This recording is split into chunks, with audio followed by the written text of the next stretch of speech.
নমস্কার বন্ধুরা, মেঘার সাথে বাঙালিয়ানার আরও একটি নতুন পর্বে আপনাদের সবাইকে স্বাগত। আশা করি আপনারা সবাই খুব ভালো আছেন এবং সুস্থ আছেন।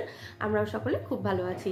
তো আজকে আবারও সশরীরে হাজির হয়েছি। না আজকে কোনো ওয়েট লস রেসিপি বা ওয়েট লস নিয়ে জ্ঞান দেবো না, আজকে জ্ঞান দেবো একটু এয়ার ফ্রায়ার নিয়ে। কারণ গত কয়েকটা পর্বে আমি কয়েকটা এয়ার ফ্রায়ার রেসিপিস আপনাদের সঙ্গে শেয়ার করেছি এবং আপনারা অনেকেই সেখানে জিজ্ঞেস করেছেন যে এয়ার ফ্রায়ার আদৌ ব্যবহার করা ভালো কি ভালো না, এয়ার ফ্রায়ার কতটা সেফ। আমি সেই বিষয়ে সেই বিতর্কে একেবারেই যাব না, কারণ ইউটিউবেই আমি কিছু ডাক্তারবাবুর ভিডিও দেখেছি এরকম, যারা বলেছেন এয়ার ফ্রায়ার সেফ, আবার কেউ কেউ বলেছেন একদম সেফ না। তো সেই বিতর্কে আমি একদমই যাব না। তবে রান্না করতে যেহেতু আমি ভালোবাসি, আমার ইচ্ছে ছিল রান্নাঘরের প্রয়োজনীয় যে জিনিসগুলো, মাইক্রোওয়েভ থাকবে, ওটিজি থাকবে, যেহেতু বেকিংটাও আমি পছন্দ করি, আর এয়ার ফ্রায়ারও এখনকার দিনে অত্যন্ত প্রয়োজনীয় একটা জিনিস আমাদের রান্নাঘরে। কারণ তেল ছাড়া সমস্ত ওই ডুবো তেলে ভাজা রান্নাবান্নাগুলো করে ফেলা যায় এয়ার ফ্রায়ার ব্যবহার করে। তো সেই কারণে একটা এয়ার ফ্রায়ার থাকবে, এটা ইচ্ছে ছিল। এবং সেই ইচ্ছেটা গত 2 বছর আগে সম্ভবত আমার হাজব্যান্ড আমাকে একটা এয়ার ফ্রায়ার গিফট করে পূরণ করে দিয়েছেন।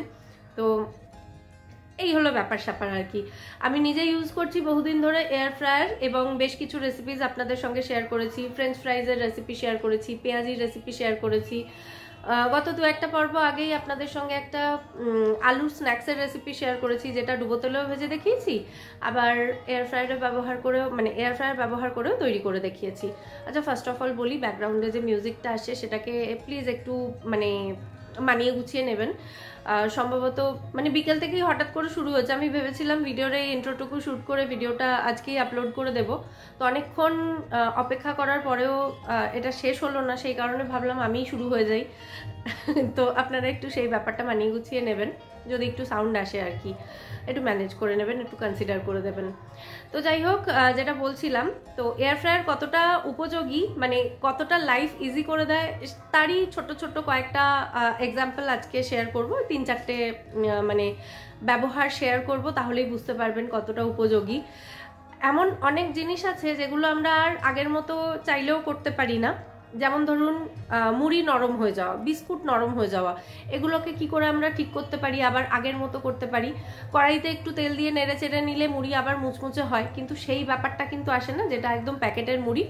প্যাকেট কাটলে পরে মুড়িটা যে অবস্থায় থাকে সেই অবস্থায় কিন্তু আর ফেরত আসে না। তবে বাড়িতে যদি একটা এয়ার ফ্রায়ার থাকে তাহলে কিন্তু সেই নরম হওয়া মুড়ি আমরা সহজেই আবার আগের মতো মুচমুচে করতে পারবো। একদম ঠিক শুনছেন, এটা হয়। এবং এই নেতিয়ে যাওয়া বিস্কুট, সেটাকেও কিন্তু একদম প্যাকেট কাটা বিস্কুট, প্যাকেট থেকে বের করার পর বিস্কুট যে অবস্থায় থাকে সেই রকম মুচমুচে অবস্থাতে আবার আমরা বিস্কুটকে ফেরত আনতে পারি।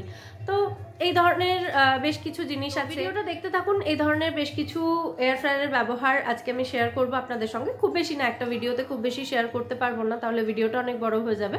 তবে যে কটা শেয়ার করব তার মাধ্যমেই আপনারা বুঝতে পারবেন এটা কতটা ইউজফুল একটা জিনিস। আমি তো যন্তর মন্তর ঘর বলি ওটাকে, কারণ যে জিনিসগুলো, যে খাবারগুলো একদম ডুবো তেলে ফ্রাই না করলে হয় না, সেই খাবারগুলোই কিন্তু একদম তেল ছাড়া এয়ার ফ্রায়ার বানিয়ে ফেলে। আমার তো বেশ অদ্ভুতই লাগে মাঝে মধ্যে এই জিনিসটাকে। তো আচ্ছা, এখানে আর একটা কথা বলি, এটা কিন্তু কোনো প্রমোশনাল ভিডিও একেবারেই নয়। অনেকেই হয়তো ভাববেন, সেই কারণেই আমি আগে থেকে বলে দিলাম, এটা একেবারেই কোনো প্রমোশনাল ভিডিও নয়। এবং আমি চেষ্টা করেছি আমার এয়ার ফ্রায়ারের ব্র্যান্ডটাও যাতে না শো হয় সেটার খেয়াল রাখার, সেইভাবেই শ্যুটটা করার চেষ্টা করেছি আর কি। তো যাই হোক, অনেক ইন্ট্রোটাই অনেক বড় হয়ে গেছে। এবার আপনারা ওই 3-4টে উপযোগিতা যেগুলো রয়েছে এয়ার ফ্রায়ারের ব্যবহার, সেগুলো দেখে নিন। সেগুলো আমি অলরেডি শ্যুট করে রেখেছি, তো সেগুলো শেয়ার করি আপাতত আপনাদের সঙ্গে। তারপর আপনারা নিজেদের বিচার বুদ্ধি বিবেচনা এগুলো দিয়ে ডিসাইড করবেন যে এয়ার ফ্রায়ারের জন্য আপনারা ইনভেস্ট করবেন কি করবেন না। যারা রান্না করতে ভালোবাসেন তাদের জন্য, তাদের মনে নিশ্চয়ই এরকম একটা সুপ্ত বাসনা থাকবে যে আমার একটা এয়ার ফ্রায়ার থাকবে, যেখানে আমিও সব কিছু ট্রাই করতে পারবো রেসিপিস আর কি। তো এটা সেই রকমই ব্যাপার। তো আমিও সেই কারণেই নিয়েছিলাম, আমারও ইচ্ছেটা এই কারণেই ছিল যে সব কিছু আছে এবং সব কিছু রান্নাবান্না যাতে আমি ট্রাই করতে পারি। তাই প্রয়োজনীয় কিছু ইকুইপমেন্টস যাতে ওই ছোট ছোট একদম বেসিক মডেলগুলোই রয়েছে। যেমন আমার ওটিজিটা একদম 19 লিটার্সের একটা ওটিজি, যেখানে বেকিংয়ে কোনো সমস্যা হয় না, কাজ চলে যাওয়ার মতো একটা 19 লিটার্সের ওটিজি আমি নিয়েছিলাম। তবে এখন মনে হয় যে এত ইউজফুল একটা জিনিস ওটা আর একটু বড় নিলে ভালো হতো। এয়ার ফ্রায়ারের ক্ষেত্রেও কিন্তু তাই। আমি প্রথমে ছোটটা নিয়ে দেখে ভেবেছিলাম যে ঠিক আছে, এটা আগে ব্যবহারটা দেখে নিই, বুঝে তুলে নিই, তারপর না হয় সময় বিশেষে বড় একটা এয়ার ফ্রায়ার নেওয়া যাবে। কিন্তু এখনও সেটাই মনে হয় যে অতটা ছোট না নিলেও ভালো হতো, আর একটু বড় নিলে ভালো হতো। যে জিনিসটা আমি মাইক্রোওয়েভ ওভেনটা কিনে পস্তাচ্ছি, মানে আগে যদি সত্যিই জানতাম যে মাইক্রোওয়েভ ওভেনের বেকিং বা এই সমস্ত বিষয়, এই ব্যবহারটা, মানে আপনি যে একটা জিনিস ইউজ করছেন, করতে করতে কিন্তু আপনি তার সম্বন্ধে ওয়াকিবহাল হন যে ব্যাপারটা কতটা ইউজফুল বা ইউজফুল নয়। তো সেক্ষেত্রে বলবো মাইক্রোওয়েভের ব্যাপারটা আমি যেটা বুঝেছি, মাইক্রোওয়েভ আমরা প্রত্যেক দিনের জীবনে ওই কিছু ওয়ান পট রান্নাবান্না করার কাজে ব্যবহার করি, রিহিটিংয়ের জন্য ব্যবহার করি খাবার দাবার, আর কিসে ব্যবহার করি, বেকিং টেকিংগুলো তো আমার মনে হয় না খুব একটা ভালো হয় মাইক্রোওয়েভ ওভেনে, তার জন্য কিন্তু ওটিজি বেস্ট। তো প্রথমে আমাকে এই সব জ্ঞানগুলো দেওয়ার কেউ ছিল না, সেই কারণে আমি একটা 30 লিটারের মাইক্রোওয়েভ ওভেন কিনে বসেছিলাম, ঠিক আছে। মানে তারা সেল করার জন্য আমাকে দোকান থেকে যা যা পট্টি পরিয়েছিল আমি সব পরে নিয়ে একটা বড় মাইক্রোওয়েভ ওভেন কিনেছিলাম। এখন আমি যে স্টেটে রয়েছি, মানে যে অবস্থায় রয়েছি, যতটুকু বুঝেছি ততটুকু যদি আমি আগে বুঝতাম মাইক্রোওয়েভ কেনার আগে, আমি একটা সোলো মাইক্রোওয়েভ ওভেন কিনতাম। আমি কখনোই এত বড় একটা মাইক্রোওয়েভ ওভেন কিনতাম না, তার জায়গায় একটা বড় ওটিজি কিনতাম। তো এগুলোই হচ্ছে এক্সপিরিয়েন্স। তো এই যে এক্সপিরিয়েন্সগুলো ছোট ছোট রয়েছে, মানে যেগুলো জিনিস ব্যবহার করতে করতে আমাদের মধ্যে আসে, সেগুলোই আমি আপনাদের সঙ্গে শেয়ার করি। কারোর ভালো লাগতেও পারে, নাও লাগতে পারে, না লাগলে ইগনোর করবেন, আর কি করা যাবে। তবে যারা জিজ্ঞেস করেন, মানে যারা জানতে চান, অনেক বন্ধুরাই আছেন যারা জিজ্ঞেস করেছেন যে একটা কি তাহলে এয়ার ফ্রায়ার নেওয়াটা উচিত, তুমি কি বলো।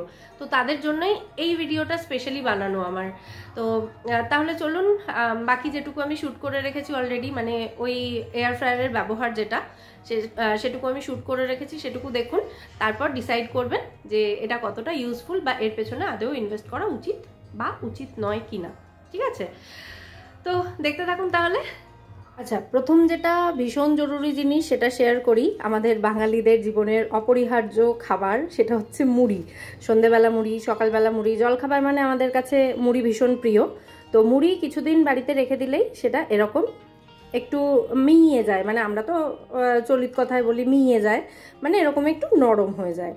তো সেই মুড়িগুলো নরম হয়ে যাওয়ার পর কিন্তু আর খেতে ভালো লাগে না, অনেক সময় আমরা ফেলে দিই বা অন্য কিছু বানিয়ে নিই। কিন্তু এই মুড়িটাকে আবার সেই কুড়মুড়ে মুড়ির মতোই কিন্তু ইউজ করে নেওয়া যায়। সেটা কিভাবে? এই যন্তর মন্তর ঘরের সাহায্যে দেখিয়ে দিই।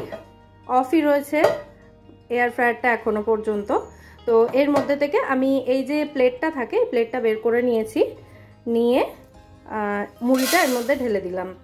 আপনারা দেখেছেন সাধারণত আমি যখন রান্না করে দেখাই এই প্লেটের ওপরে দিই। এবার এই প্লেটের ওপরে কেন দিচ্ছি না, কারণ এয়ার ফ্রায়ারের মধ্যে অনেক সময় হয় কি যে আমরা যখন এটাকে গরম করব তখন মুড়িগুলো উড়তে থাকবে, ঠিক আছে।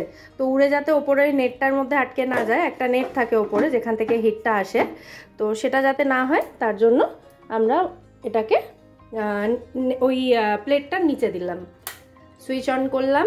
এবার জাস্ট 2 মিনিট এটা টাইম দিয়ে দিলাম। এয়ার ফ্রায়ারটাতে 200 ডিগ্রি সেন্টিগ্রেড এখানে সেট করা রয়েছে, সেই কারণে আর আমি টেম্পারেচার সেট করি না বা করতে পারি না, মানে আমার কাছে অপশন নেই।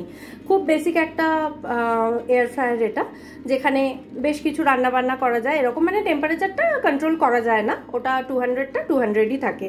তো আমি জাস্ট টাইমটা দিয়ে প্রচুর রান্নাবান্না এতে করি, অলরেডি কিছু আপনাদের সঙ্গে শেয়ারও করেছি, দেখেছেন আপনারা। তো এটা হতে থাক, আওয়াজ শুনে বুঝতেই পাচ্ছেন এটা অন হয়ে গেছে অলরেডি। তো জাস্ট 2 মিনিটের জন্য এটাকে, এই মুড়িগুলোকে আমাদের গরম করতে হবে, করলেই দেখবেন ম্যাজিক হবে। দেখুন আওয়াজ করে আমার ডাকাডাকি করছে। তো এবার এটাকে আমি খুলে নিলাম, এই প্লেটটাকে তুলে নিচ্ছি আর মুড়িগুলোকে ঢেলে নেব। এই বাটিটার মধ্যেই ঢাললাম, এখনো এটা গরম আছে। দেখুন, দাঁড়ান দেখিয়ে দিচ্ছি। এই দেখুন মুড়ি কিন্তু একদম গুঁড়ো গুঁড়ো হয়ে গেল, তার মানে কতটা মুচমুচে হয়েছে বুঝতেই পাচ্ছেন। এই দেখুন সুন্দর মুচমুচে হয়ে গেছে। আচ্ছা, একই রকম ভাবে আমরা কিন্তু বিস্কুটের ক্ষেত্রেও এই কাজটা করতে পারি। বাড়িতে বিস্কুট থাকলে সেটাও অনেক সময় নরম হয়ে যায়। এই বিস্কুটগুলো খুব একটা শক্ত, মানে ক্রাঞ্চি নেই, আর একটু নরম হয়ে গেছে, দেখুন বুঝতে পারবেন দেখলেই। এই দেখুন, এই যে নরম হয়ে গেছে। তো এই বিস্কুটগুলোকেও কিন্তু একদম প্যাকেট থেকে আমরা যেরকম বিস্কুট বের করি সেরকম অবস্থায় ফিরিয়ে আনা সম্ভব এই যন্তর মন্তর ঘরের সাহায্যে, মানে আমাদের এয়ার ফ্রায়ারের সাহায্যে। একদম যেরকম বিস্কুট আমরা প্যাকেট থেকে, মানে মনে হবে সদ্য প্যাকেট কেটে বিস্কুট বের করলাম, সেরকমই সুন্দর আবার মুচমুচে হয়ে যাবে। তো বিস্কুটগুলো আমি প্লেটের ওপরে দিয়েছি, যেহেতু বিস্কুট ওড়ার ব্যাপার নেই, ছোট জিনিস নয়, তো প্লেটের ওপরে দিয়েছি এবং এটাকেও 3 মিনিট মতো টাইম দিচ্ছি। 3 মিনিট মতো দিয়ে দিয়েছি, আবার চলতে শুরু করেছে, আওয়াজ হচ্ছে বুঝতেই পারছেন। ফ্রাই করার সময় বিস্কুট থেকে কিন্তু খুব সুন্দর একটা স্মেল আসে, মানে বিস্কুটের মধ্যে যে এসেন্স দেওয়া থাকে সেটার খুব সুন্দর একটা স্মেল আসে। তো সেটা আসতে শুরু করলেই বুঝতে পারবেন বিস্কুটগুলো কিন্তু সুন্দরভাবে গরম হয়ে এসেছে। ডাক দিল আমাকে, তো বিস্কুট কিন্তু এখানে সুন্দরভাবে গরম হয়ে গেছে। তবে গরম অবস্থায় তো বিস্কুট এমনি একটু হালকা নরম থাকে, এগুলোকে একটু পরে আমি দেখাচ্ছি। তো এইভাবে থাক এখানেই, ততক্ষণে আরও একটা কাজ করি, সেটা হচ্ছে চিনেবাদাম ভাজা।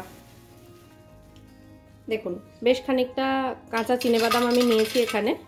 তো এই চিনেবাদামগুলোকে কিন্তু এই এয়ার ফ্রায়ারে খুব সুন্দর ভেজে নেওয়া যায়, মানে খুব সুন্দর মুচমুচে হয়, ড্রাই রোস্ট করা যেটাকে বলি আমরা, সেটা করা যায়। তো আবারও এটাকে মোটামুটি 4 মিনিটের জন্য আমি অন করে দিলাম। ওই 200 ডিগ্রিতে 4 মিনিট মতো রাখতে হবে। আচ্ছা, এদিকে 4 মিনিট হয়ে যাওয়ার পর আবার ডাকাডাকি শুরু করেছিল। তো দেখুন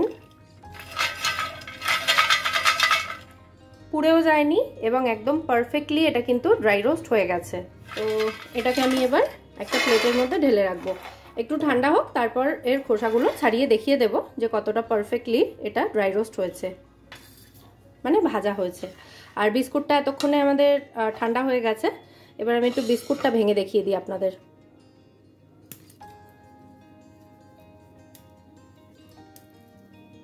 আওয়াজ শুনেই আশা করি বুঝতে পারছেন।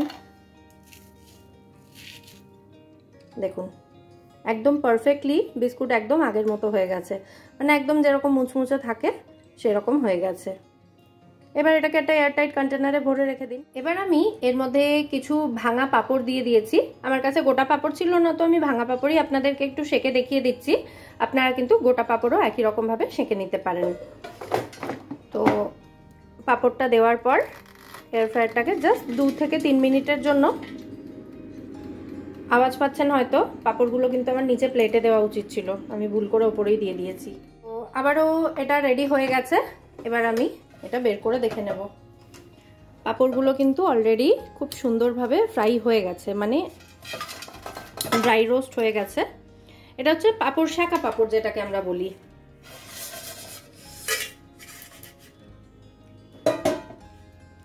এটাও একটু ঠান্ডা হোক, তারপরে আমি ভেঙে দেখিয়ে দেবো কতখানি সুন্দর মুচমুচে হয়েছে। আমাদের বাদামগুলো এতক্ষণে অনেকটাই মানে হাতে ধরার মতো হয়েছে, একদম ঠান্ডা হয়নি। তবে দেখুন কি সুন্দরভাবে খোসা ছেড়ে যাচ্ছে। এবার এই দেখুন,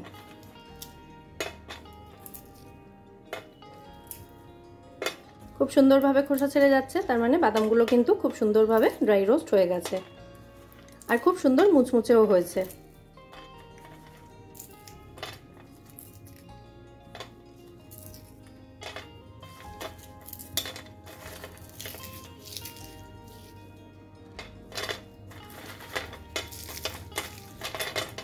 ব্যাস, দেখলেন তো কত ইউজফুল একটা জিনিস এটা, আমার তো ভীষণ প্রিয়। আর এখানে পাঁপড়গুলো ঠান্ডা হয়ে গেছে, তো এবার একটু পাঁপড় ভেঙে দেখিয়ে দিই। দেখুন শাঁকা পাঁপড় কেউ বলবে? আমাদের বাড়িতে পাঁপড় সেকে খাওয়ার চলটাই বেশি ভাজার থেকে, তো সেক্ষেত্রে আমার তো ভীষণ সুবিধা হয়। জাস্ট 2 থেকে 3 মিনিটের মধ্যে এরকম সুন্দর মুচমুচে পাঁপড় রেডি হয়ে যায়। আর এটার প্লাস পয়েন্ট হচ্ছে এটা কিন্তু বেশ অনেকক্ষণ পর্যন্ত এরকম ক্রাঞ্চিও থাকে, যেটা গ্যাসে সেঁকার সময় আরেকটা জিনিস ভীষণ খারাপ হয়, সেটা হচ্ছে হয়তো একটু বেশি আঁচ পেলে পুড়েও যেতে পারে। আর এখানে টাইমটা যদি ঠিক থাকে তাহলে কিন্তু পুড়ে যাওয়ার চান্স থাকে না। দেখুন খুব সুন্দরভাবে পাঁপড়টা কিন্তু মুচমুচে হয়েছে। তো এইরকমভাবে আপনারা বিভিন্ন কাজে এই দারুণ ইউজফুল মেশিনটাকে ব্যবহার করতে পারেন। আমার তো ভীষণ পছন্দের। তাহলে তাহলে দেখে নিয়েছেন তো এয়ার ফ্রায়ার কতটা উপযোগী একটা জিনিস। মানে আমার কাছে তো এটা মনে হয় লাইফ অনেকটা ইজি করে দিয়েছে। কারণ ধরুন এই বাদাম ভাজার ব্যাপারটাই আমি বলি, বাদাম কড়াইতে যদি আমি ভাজতে যাই 8 থেকে 10 মিনিট মতো সময় লাগে, একদম লো ফ্লেমে রেখে ভাজতে হয়। তো সেক্ষেত্রে আপনাকে কনস্ট্যান্ট নাড়াচাড়া করতে হবে, তা না হলে বাদাম পুড়েও যেতে পারে ভাজার সময়। কিন্তু এয়ার ফ্রায়ারে আপনি একবার সেট করে দিয়ে চলে যান, দিয়ে আপনি নিজের মতো নিজের কাজকর্ম করুন, 3 থেকে 4 মিনিটে বাদাম একদম সুন্দর মুচমুচে হয়ে বেরিয়ে আসবে এবং সেখানে আপনাকে নাড়াচাড়া করার কোনো ব্যবহার নেই, যা করার ও নিজেই একাই করে ফেলবে। তো এই জিনিসগুলোতে আমার মনে হয় কি লাইফ অনেকটা ইজি করে দেয়। তো এরকম আরও ব্যবহার আছে এয়ার ফ্রায়ারের, যেটা আমি ডেলি লাইফে করে থাকি, মানে প্রত্যেক দিন আমি ইউজ করি এয়ার ফ্রায়ার। তো সেগুলো কি কি সেগুলো আস্তে আস্তে আরও এরকম ভিডিওতে, মানে কিছু রেসিপি ভিডিওস আপনাদের সঙ্গে শেয়ার করব, তাহলে আপনারা বুঝতে পারবেন। এই যে করলা ভাজা, ভেন্ডি ভাজা, যেগুলো আমরা প্রত্যেক দিন খেয়ে থাকি, তো সেগুলোও কিন্তু এয়ার ফ্রায়ারে দুর্দান্ত হয়, জানেন তো। আর খুব সামান্য তেলে, মানে একটু তেল ব্রাশ করে নেবেন, তাহলেই দেখবেন দুর্দান্ত ভেন্ডি ভাজা হয়। যে ভেন্ডি ভাজা কড়াইতে করতে গেলে বেশ অনেকটা তেল লাগে, আর ভেন্ডির সেই একটা স্লিপারি ভাব থাকে না, সেটা কিন্তু কড়াইতে করলে খুব মানে 100% চলে যায় না, কিন্তু এয়ার ফ্রায়ারে এত সুন্দর মুচমুচে হয় যে সেই জিনিসটা চলে যায়। তাহলে বেটু স্যার এসছেন বোধহয়। তাহলে আজকের এই ভিডিওটা যদি আপনাদের ইউজফুল বলে মনে হয়, ভিডিওটাকে অবশ্যই বরাবরের মতো একটা লাইক এবং শেয়ার করে দেওয়ার অনুরোধ রইল। আর কি, চ্যানেলটা সাবস্ক্রাইব করে নেবেন যদি এখনও না করে থাকেন, অথবা আপনি যদি আমার চ্যানেলে নতুন দর্শক বন্ধু হয়ে থাকেন। তাহলে আজকের মতো এখানেই বিদায় নিচ্ছি, আবার দেখা হবে পরের পর্বে। সবাই সুস্থ থাকবেন, ভালো থাকবেন এবং সবাইকে খুব ভালো রাখবেন। নমস্কার।